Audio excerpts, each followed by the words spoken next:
Hello and welcome to the Halloween special of the Comic Zone, in which I, your host Chris, aka The Mole, review Ghostbusters Ongoing Volume 2.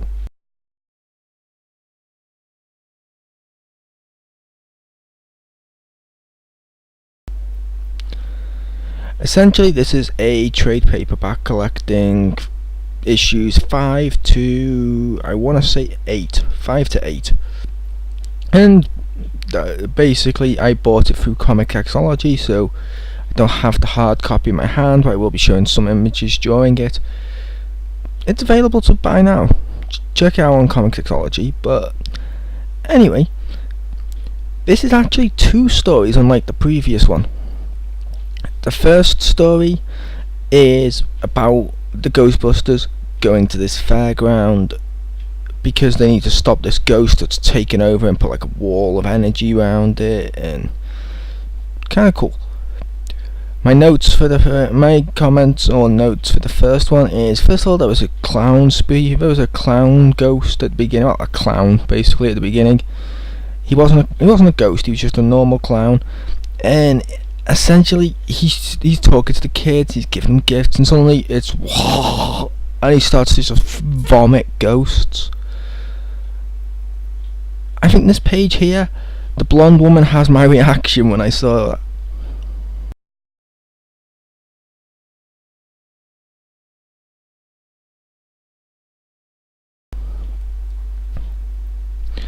that. But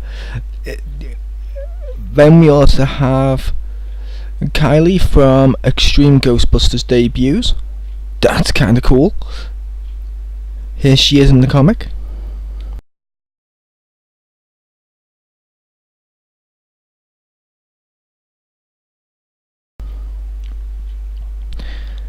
She's a different version of the character, but still she's there. The Ghostbusters get benched by Walter Peck, and he says, oh, you can't do the Ghostbusting unless you've got like top fitness and top exercise, which leads us to a funny scene with Peter and Egon on treadmills and stuff running, and hilarious. Here's a picture.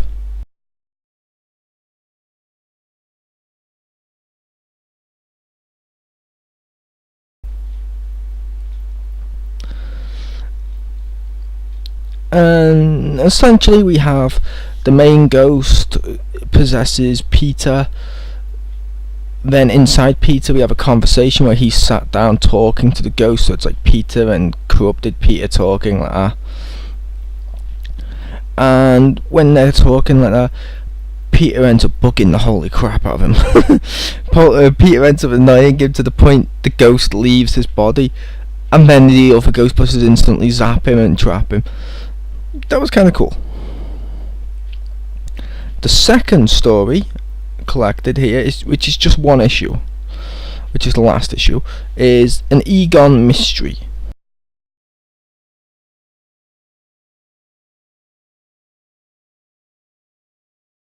Basically, this Egon mystery, it's kind of cool. You get more depth to the Egon character, you get to see him go off and do stuff on his own more, which that's kind of cool. It feels like a old-time investigation detective story. I like that. And a little note here, and I'll show you I'll show you a picture from this one.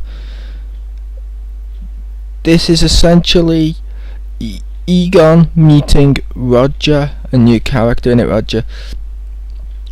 But here's the funny thing. Roger looks just like Extreme Ghostbusters Egon. That's kind of cool. Egon meeting Extreme Ghostbusters Egon.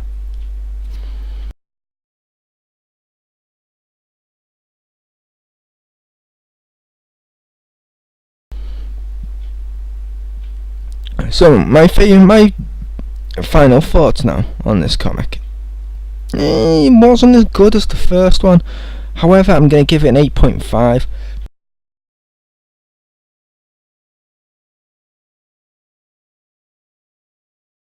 The reason I'm giving it 8.5 out of 9 is it wasn't quite as good as the first one.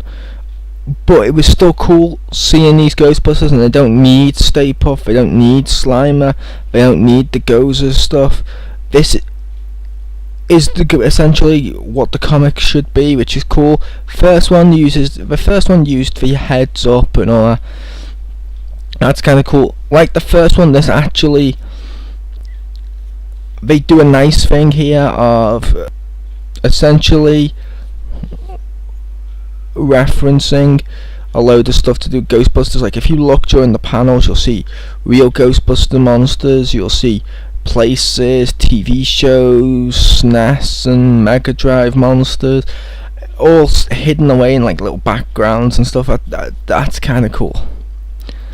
But yeah, it's not quite as well-rounded or as fleshed out as the first volume, but volume 2 is still worth checking out. It's still fun, and I'm looking forward to seeing where volume 3 takes us. But with that said, I've been your host, Chris, aka The Mole. See ya.